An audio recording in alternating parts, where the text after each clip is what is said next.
Well, good evening, everyone. Thank you for joining us tonight. My name is Lisa Murray, and I am the Assistant Director and Program Coordinator for the MDI Historical Society. And before we dive into tonight's program, I want to invite you to join us for a couple of upcoming events. On Thursday, March 19th at 5:30, our History Happy Hour will be at Peter Trout's Tavern in Manset. The theme is So You Think You Know Acadia, and it's hosted by former Acadia National Park rangers and seasoned park veterans Charlie Jacoby and Gary Selflug. And then on March 26th at 6:30, Cara Ryan will speak at Jessup Memorial Library on her upcoming Chebacco article, Now More Than Ever, A History of MDI's League of Women Voters and Its Work to Safeguard Democracy. I have put two links in the chat. One of them is for our events calendar. We have a lot going on. I'm starting to put up a lot of our spring and summer programs, so you definitely want to check that out. And you can also join our email event and news list, and that goes out maybe twice a month. And if you click those links, you can sign right up. One second here. Okay. For those of you who are new to our work, Chebacco is the MDI Historical Society's annual history journal, and it's mailed to our members each spring and is available for purchase and to download older editions on our website. Each themed issue is filled with stories that look at oft-told tales from new angles, interpretations based on new sources or emerging pathways, and subjects that explore the theme's boundaries. 2025's theme was all about food, the art of nourishment, and our upcoming 2026 edition is Life, Liberty, in the Pursuit of Happiness on MDI, and it explores the local facets of the ongoing democratic journey on the island. And in case you're wondering about the name, a Chebacco is a type of boat built in the 18th century on which the island's first permanent European settlers, Abraham Soames and his family, sailed here in 1762. Rachel Snell is here tonight with us to talk about her Chebacco article, Favorite Recipes as a Window into Women's Lives in Early 20th Century Downeast Maine. And it was published in the 2025 edition of Chebacco that came out last year, which was the Art of Nourishment themed edition. During her talk, please post your questions in the Q&A section of the Zoom window. And then after the program, we'll get to your questions. But if you'd also like to speak, just raise your hand virtually, and I will unmute you, and you can speak. Rachel Snell is an independent scholar whose work bridges public history, material culture, and the domestic lives of women. Rachel earned her doctorate in history from the University of Maine, where she previously served on the faculty. She also served as the curator of collections at the MDI Historical Society. Currently residing in Southern Maryland, she researches recipes and food writing as primary source windows into the lived experiences of 19th century domesticity. In her 2025 Chebacco article, Rachel explores the hidden narratives in two community cookbooks. By analyzing collections from 1929's Mount Desert, chapter number 20 of the Order of the Eastern Star, and 1936's Young Ladies Guild of the Center Street Congregational Church in Machias, she discovered that these recipes are far more than simple meal instructions. They are discourse that records the relationships, roles, and public aspirations of rural women, serving as vital records of community building and social change. Welcome, Rachel.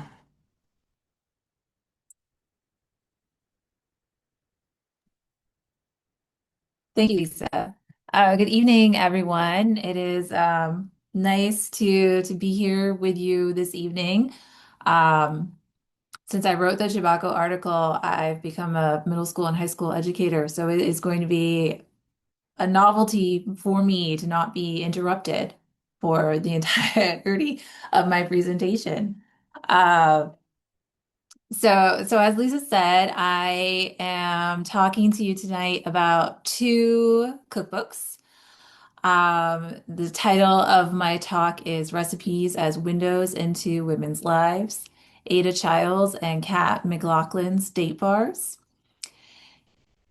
And these recipes are, one second. There we go. So these recipes are contained within two community cookbooks that are created in Downeast, Maine in the early 20th century. So the first is favorite recipes. The cover is pictured here. It was published in 1929 and compiled by the members of the Mount Desert Chapter 20, Order of the Eastern Star. And then unfortunately, I don't have a picture for the other one, but it's published a number of years later in 1936, uses the same title, which is a very popular title for community cookbooks. So also favorite recipes. And this is published by the Young Ladies Guild of the Center Street Congregational Church in Machias. And both of these cookbooks, when approached as historical sources, paint a portrait of women's lives within these two rural towns in on the eastern coast of Maine. And this is the second time I've worked with the Mount Desert favorite recipes. I also published in the 2017 edition of Chebacco a piece looking at relationships that can be traced with that cookbook. But tonight I really want to focus on two recipes for date bars and what they can tell us about local foodways. One of the things that's particularly interesting about both of these cookbooks to me is that we might approach these with the expectation that we're going to find sort of those classic Maine dishes that we think of when we think about Maine cuisine. The things maybe that tourists expect to eat when they come to Maine. So chowders, um, more ordinary things like baked beans. Um, and these are in both of these cookbooks. There's lots of homey recipes. There's brown bread, Yankee bean soup. There's a halibut loaf and recipes for different sorts of pickles, which would have provided the foundation for simple family suppers. And there's recipes for donuts, cookies, cakes, and pies that a woman might have made on her Saturday baking day and then fed to her family throughout the rest of the week. Um, but amongst all these staples are recipes that provide a sense of a new type of cooking that's beginning to emerge in the 20th century. And the influence of national and commercial brands is unmistakable within both of these cookbooks.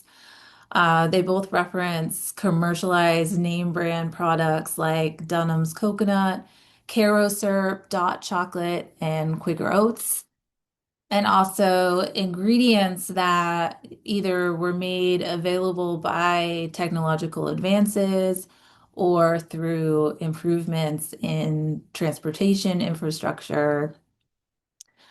And these would be, of course, various canned products, tropical fruits, marshmallows, puffed rice, and peanut butter. And along this vein, in each of these recipes, we have each of these cookbooks, we have recipes for date bars. So baked goods showcasing a newly available, relatively exotic ingredient in Eastern Maine in the beginning of the 20th century. Hmm. So in my 2025 article for Chebacco, I argue that the recipes in these cookbook collections reveal the priority women in early 20th century Downeast Maine placed on associational life. and the role of new food products and allowing them to spend more time socializing outside of the home. And this evening, I want to build on that argument and discuss these two date bar recipes themselves and how I approach these recipes as historical sources. So, when introducing middle and high school students to examining primary sources, so items created during the period under study, which examples of this would be newspapers, diaries, cookbooks, needlepoint samplers. One of the first steps is to consider the author or the creator of the source.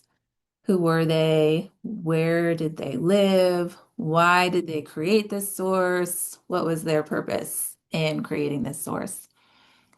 One of the things that I really love about working with community cookbooks is that they offer an opportunity to explore the lives of people who didn't leave behind traditional primary sources. Or if they did, their primary sources are much less likely to be preserved. But these would be ordinary women, the sort whose days, weeks, months, and years are filled with juggling the needs of a household and a community. Laurel Thatcher Ulrich did this brilliantly with Martha Ballard in A Midwife's Tale, although we do have to admit that Ballard was an exceptional woman for her time. But Ulrich's focus on the mundane, the ordinary, and the everyday is what's inspiring to me as a historian, especially after spending 6+ years primarily concerned with running a household, supporting my working spouse, and raising two boys.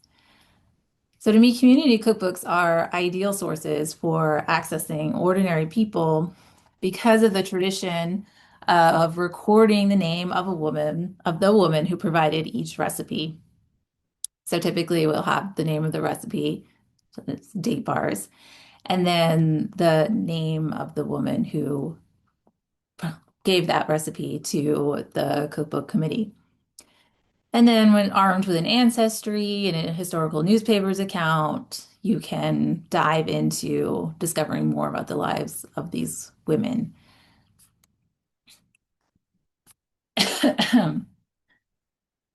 And so the first woman that I looked at more closely for this presentation is Ada Richardson Childs.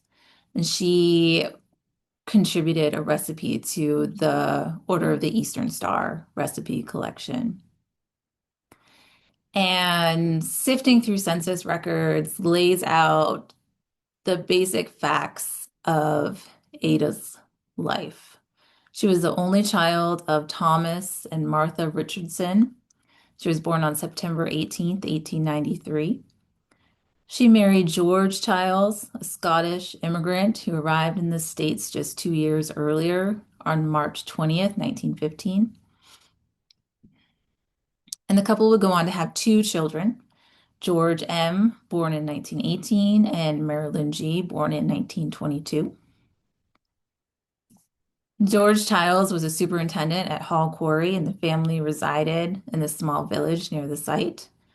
Ada and George resided in Hall Quarry until they relocated to Farmington in 1959 to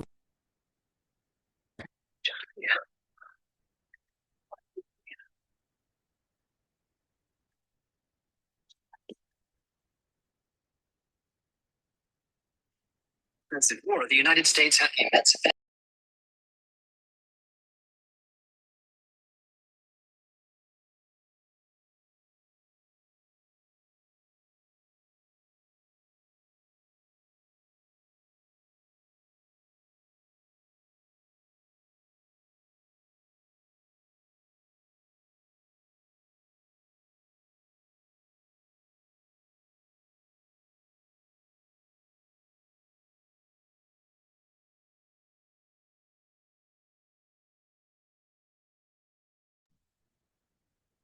Oh, sorry about that.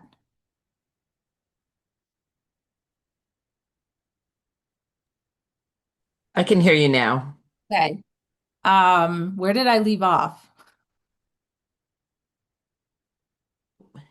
You were talking about uh, his job in Hull Quarry. Okay, okay. So her husband was superintendent at Hall Quarry, and they lived in Hall Quarry until 1959, when Ada and George moved to Farmington to live with their daughter and her family.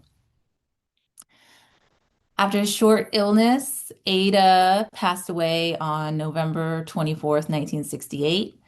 She was followed shortly by her husband, and the couple is buried in Brookside Cemetery. Her obituary provides a synopsis of her associational life, recording, quote, she was active in Soamesville community organizations, was a past matron of Mount Desert Chapter OES, was a past Grand Officer of OES, and was a member of the Soamesville Congregational Church. And this brief summary of her activities, this one sentence in her obituary, really obscures the scale of Ada Childs's dedication to community life. She was a remarkably busy woman. Um, Most of my prior research has focused on the period before 1880, when the old adage that a proper lady appeared in the newspaper only 3 times over the course of her life, when she's born, when she's married, when she dies, um, contains some amount of truth. But for 20th century club women like Ada Childs and Kate McLaughlin, who I'll talk about next, this could not be farther from the truth. Both of these women and their peers' social activities were frequently reported in the local and regional papers.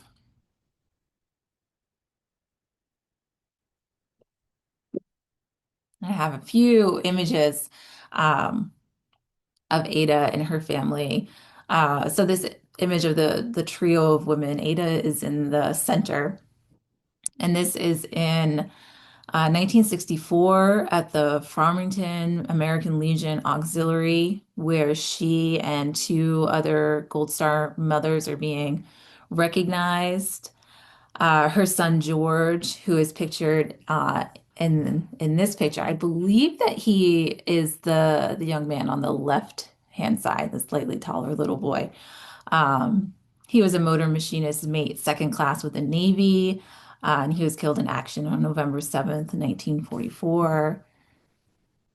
And then her daughter, Norma, married, I want to say she married in 1942 or 1943. So there's a lovely wedding picture and a picture from her betrothal.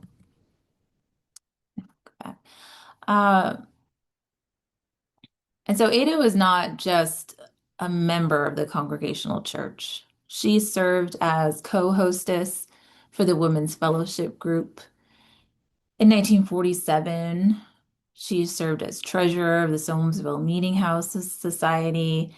And over the course of my research on Ada, I think it would be difficult to find a civic organization that she was not at one point or another the treasurer of. She attended the Congregational Christian Conference as an elected delegate in 1947 and 1953. After her move to Farmington, she quickly found activities through the Old South Congregational Church. By 1964, she was the chairperson of the Opportunity Circle, which was a sewing club. Sewing appears to have been a lifelong passion for Ada. In 1934, she served as vice president of the Soamesville Sewing Circle. And she would relate to a meeting of the Women's Literacy Club that one of her hobbies was sewing aprons, which initially I was like, what an unusual hobby. But when I thought about it a little bit more, I suspect that she was probably sewing Masonic aprons as a member of OES, and her husband was a Mason. Um, I think that she's referring to Masonic aprons. It's an essential piece of Masonic tradition and history.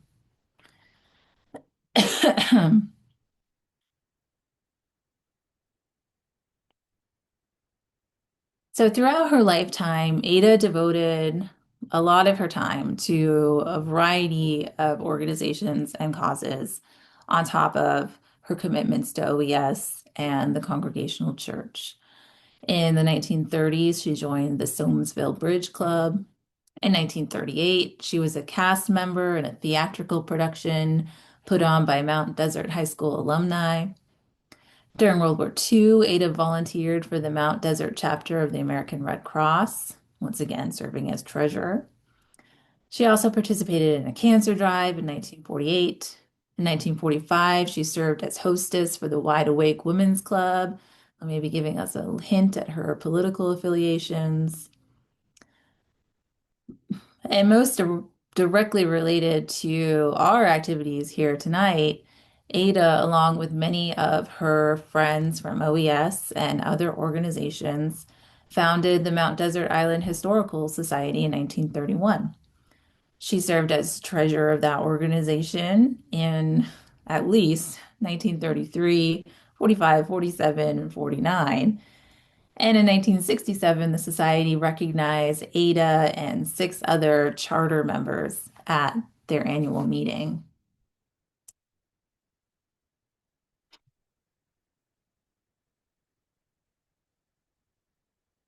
Ada completed 1 year of college, possibly at one of the state normal schools created to train teachers.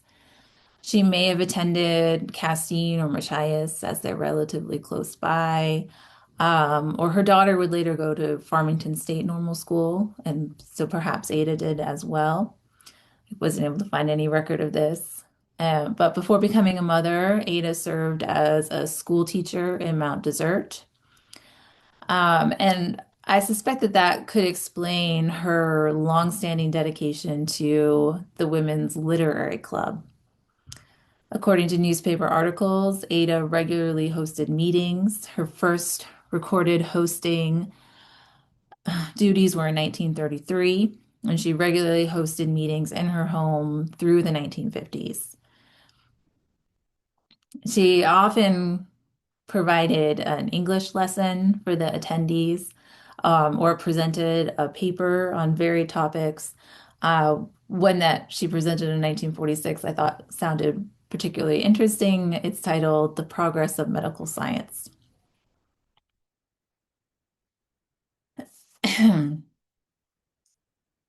And then, of course, she was a longstanding member of OES. She served as both a matron and a grand officer. Her grand officer service required her to travel to installation ceremonies for other chapters and to attend grand chapter meetings in Portland. As a leader in the Mount Desert chapter, Ada would have helped plan meetings and special events.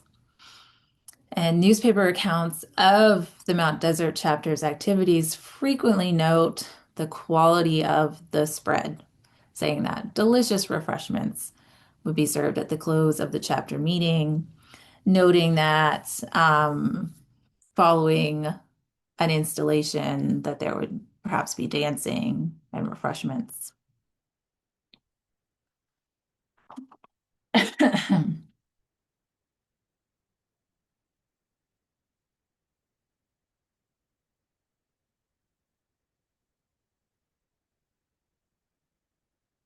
And the other woman that I'd like to talk about is Catherine McDonald McLaughlin. So, like Ada, Catherine McLaughlin she's often known as Kate, was no stranger to hostess duties. She was born Mary Catherine McDonald in Machias on March 3rd, 1902. Her father was a blacksmith and her mother was a homemaker. By the 1910 census, her father had passed away and her mother had remarried. Kate spent some of her childhood in Columbia Falls after her mother's remarriage, but completed 2 years at Machias Memorial High School. And perhaps this is where she met her future husband, Emerson McLaughlin. In 1925, Emerson McLaughlin opened a Gulf station on Main Street in Machias. Before the couple wed in January of 1928, Kate worked as a nurse. The couple would have two children, Norma, born in 1929, and Donald, born in 1939. In 1948, after a short illness, Catherine passed away. Her obituary notes she was a member of OES and the Congregational Church Guild. Their marriage notice listed Catherine as Roman Catholic and Emerson as Congregational. So most likely, Catherine joined the Young Ladies Guild of the Center Street Congregational Church after her marriage. Based on newspaper accounts, the YLG was Kate's primary focus in the years following her marriage. Of course, her early death at 46 meant that she never reached the leadership positions in OES and other organizations that Ada did. Had she lived longer, it's possible that her priorities would have shifted.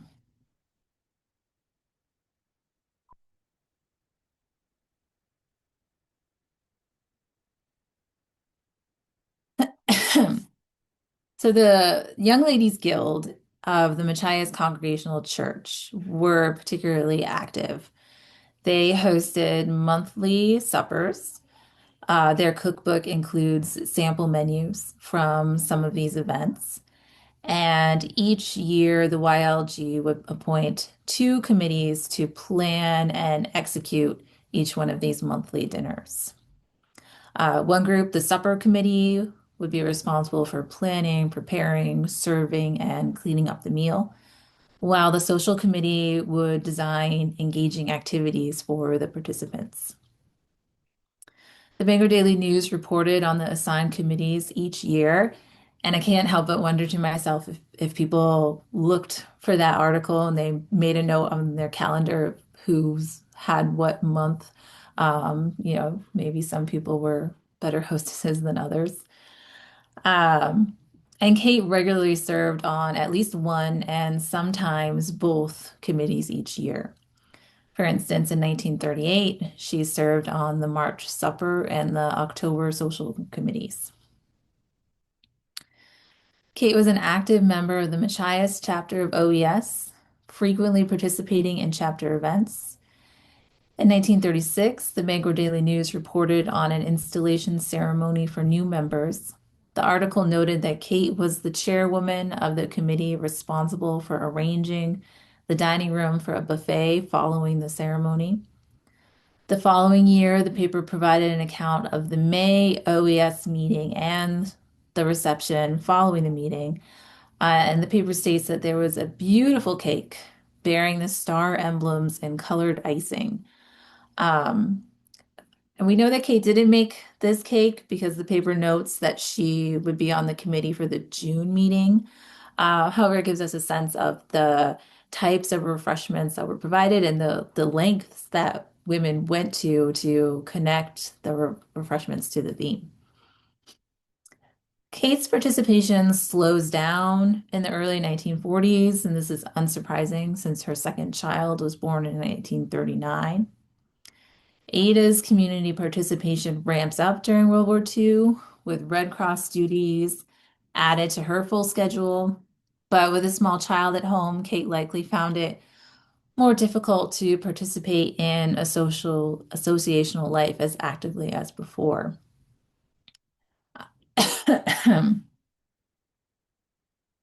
So now that we've become acquainted with Ada and Kate, I'd like to move on to look at their recipes.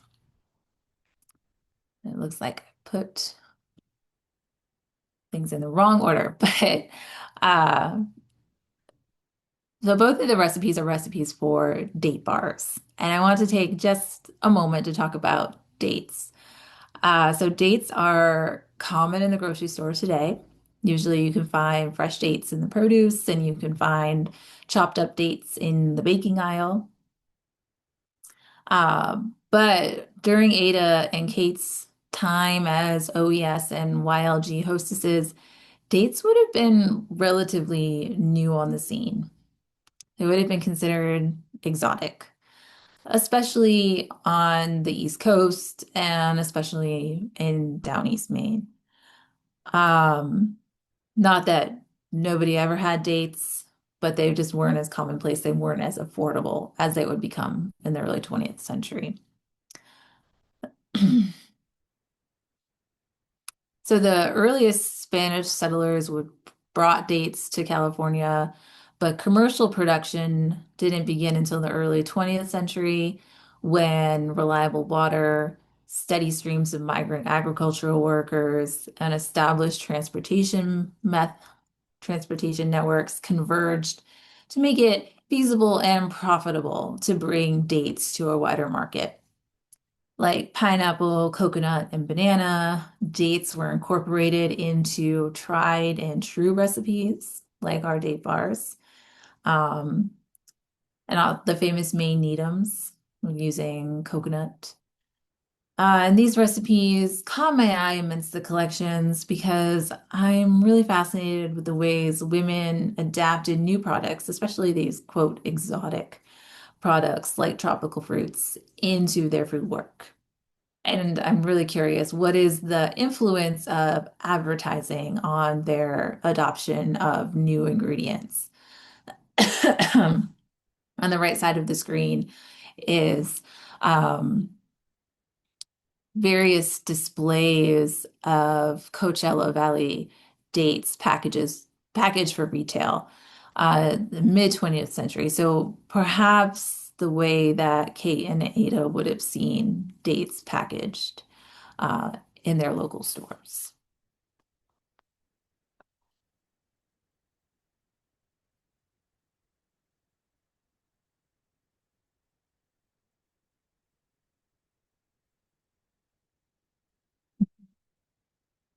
So I tell students that anyone can analyze a primary source because it's no different from following a recipe. And everyone can follow a recipe, even if it's as simple as the directions to prepare boxed macaroni and cheese. And that is where Mary Berry comes in, reminding us to read the recipe all the way through at least twice, which isn't a time-consuming task with Kate McLaughlin's date bars. And I think the first thing most people notice about this recipe is that it's so short and that there seems to be so much information that is missing.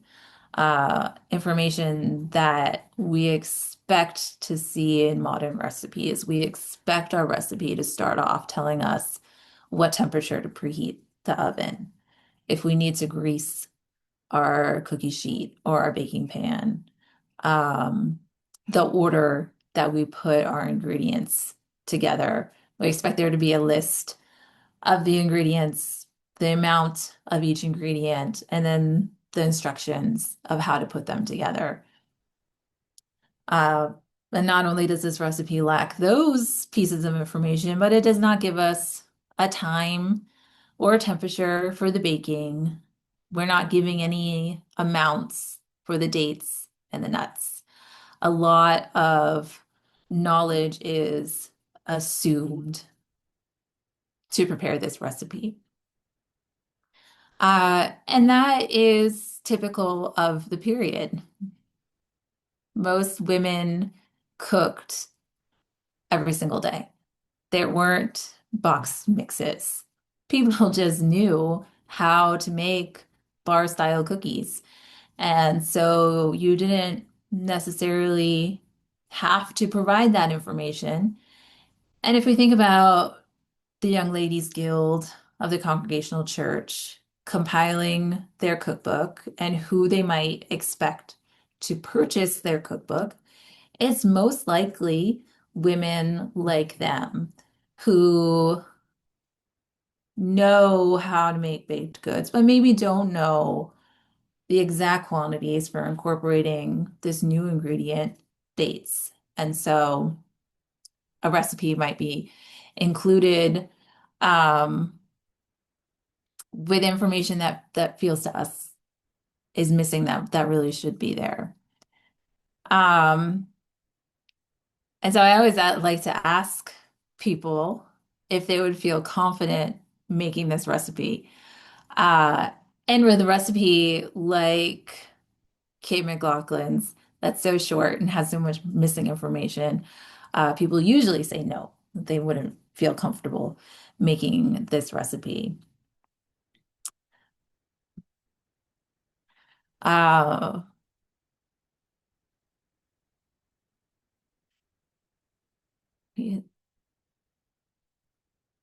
okay, so I've made this recipe, so I can report back that while it is brief, it's terse, it assumes a great deal of knowledge.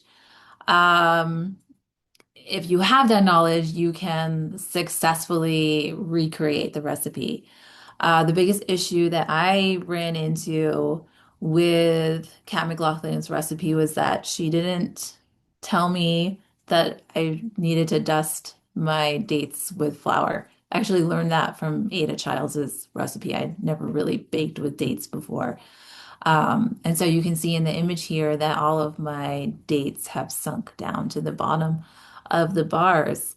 But they were still delicious. This recipe was a resounding success. Everyone in my family liked it.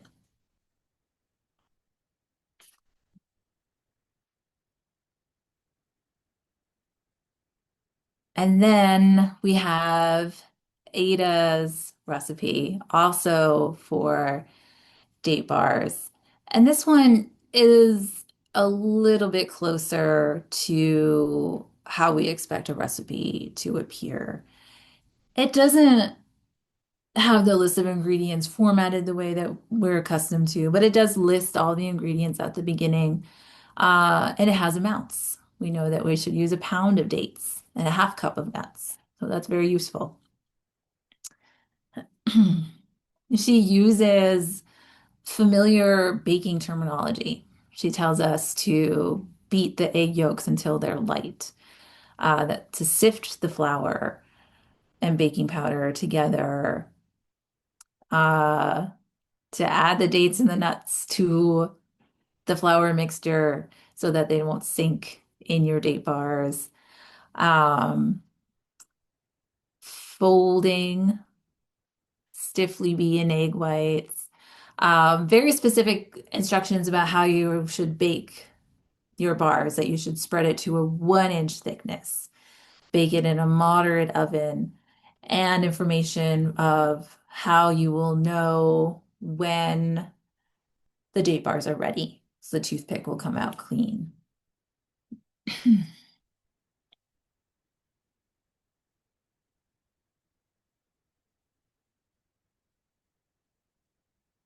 So we might feel a little more confident preparing Ada's recipe um, than Kate's. But what is interesting is that when I made Ada's recipe, even though she uses this familiar baking terminology, everything is in a logical order, there are precise measurements.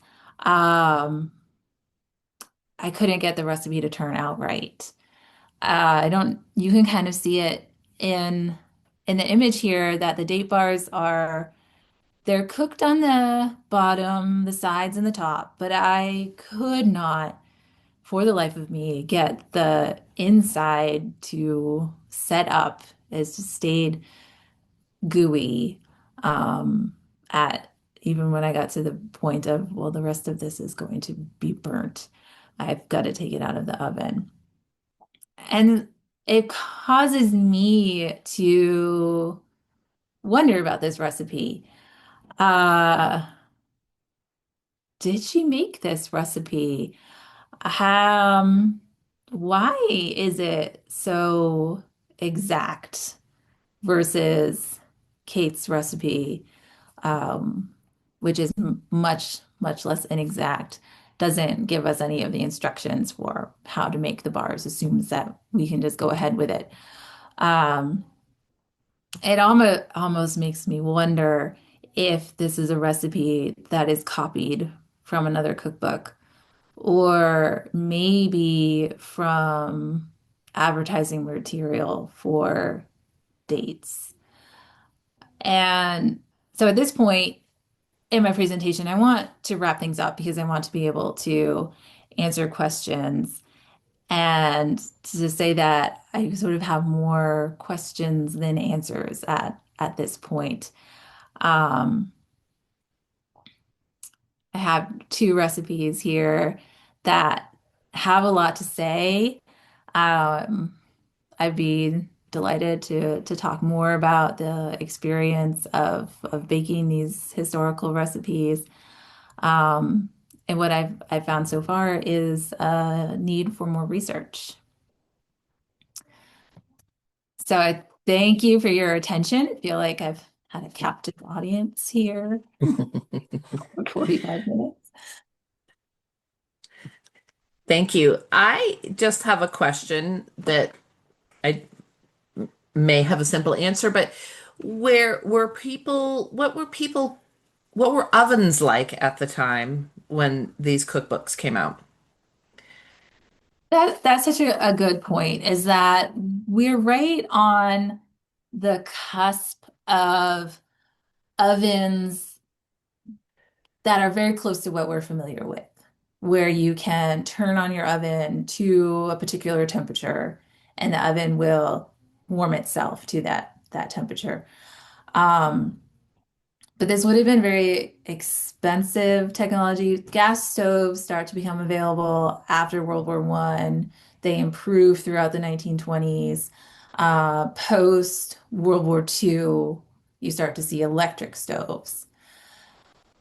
And so recipes never say preheat your oven to 350 degrees because you couldn't preheat your oven to 350 degrees. You basically had to have a relationship with your oven.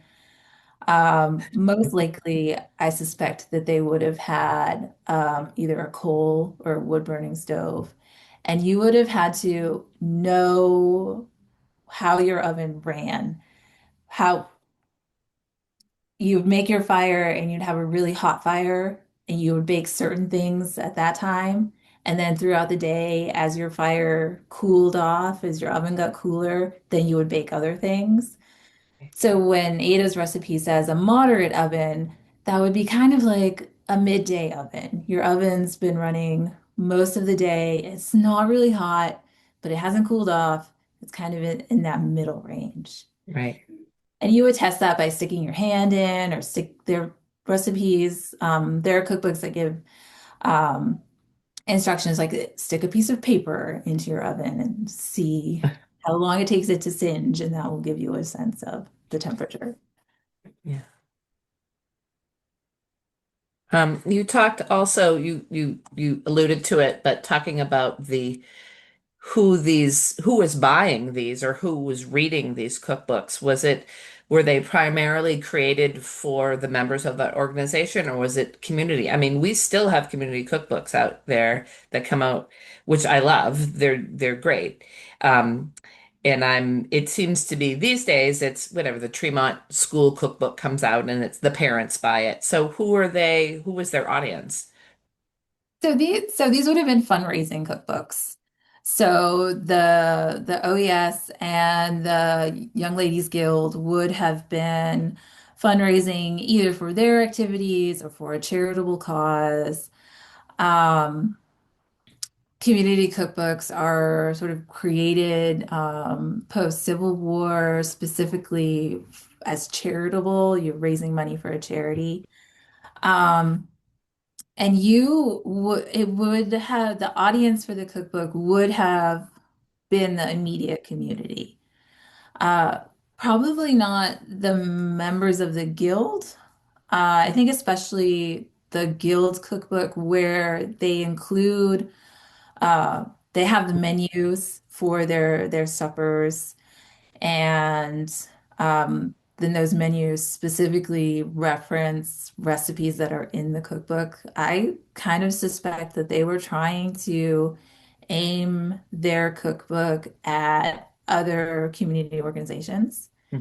who maybe were also wanting to adopt this community supper approach. The community suppers also would have been a fundraiser.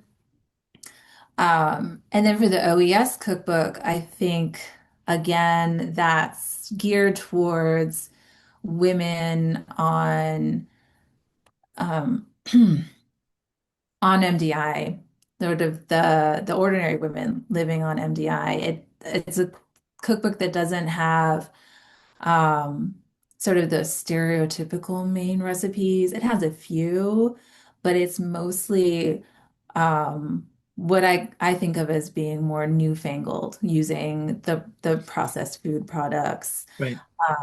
sort of an introduction to those new sorts of recipes. And did you find any variation between, I mean, Machias and MDI, they're not that far apart culturally. Well, probably a little bit more at that point, but did you find any great differences between the recipes that were included, other than sort of geared a little fancier, maybe Yeah. on the MDI one? Not really. And Yeah. that's another thing that I'm so interested in about this early 20th century moment is that both of these cookbooks show how much women's food work was connected to these broader currents in American diet, that there's not a lot of difference between a Machias cookbook, a Mount Yeah. Desert cookbook, and I suspect like a Farmington or a Bangor cookbook. I think at this moment, things are starting to become more homogenized. Mm. If anybody else has any questions, you could raise your virtual hand or type them in the Q&A.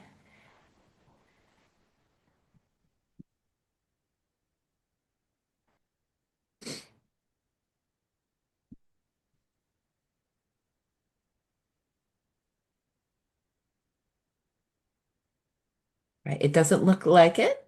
All right. So, Carolyn Ball has oh, a comment about Ada Childs's recipe and the scale of it, that it's 5 eggs and a pound of dates. So this would have made a huge amount of date bars. I cut it in half because I did not want to have that many date bars. yeah. But yeah, the Yeah, I scale mean that does seem like it was tailored to feed a crowd. exactly. Yeah, the scale of a lot of these recipes is much more than we would expect to make because you'd be taking it to this meeting for everyone or a Yeah, community supper. great. Well, thank you very much, Rachel. Oh, thank you. It was Um, my pleasure. yeah. Your article is great, and I encourage everybody to check it out. It's in the 2025 Chebacco. And as you're talking about this and looking at the ingredients, I noticed one of the ingredients is brown sugar, and Anna Durand, who is another author, had another article in that issue about the slave trade and how we all think of molasses as this New England ingredient, but it was imported from the Caribbean. Right. And Right. so it's a great issue because there's a lot of connections between all of these articles. So, well, thank you very much. Thank And you. thank you all for coming. And I hope you come to some of our upcoming programs. And even though the most of our programs that are in person are also offered virtually through the libraries, so if you aren't on MDI, you definitely have a chance to take part in them. Oh, I do have a question. Oh, were there any ethnic recipes? Were there any recipes that weren't traditional American recipes at that point in time? I feel I feel like there is one in the MDI cookbook. It's been a long time since I have worked with the whole collection. Um, yeah, that's such a good question. I feel like there was one. I'm remembering examples from other cookbooks that I know are Yeah. not the OES cookbook. Um, I'm not sure. Yeah. Well, thank you, everyone. Thank you very much, Rachel. Mhm. And we hope to see you all at our next program. So thank you. Thank Good you. night.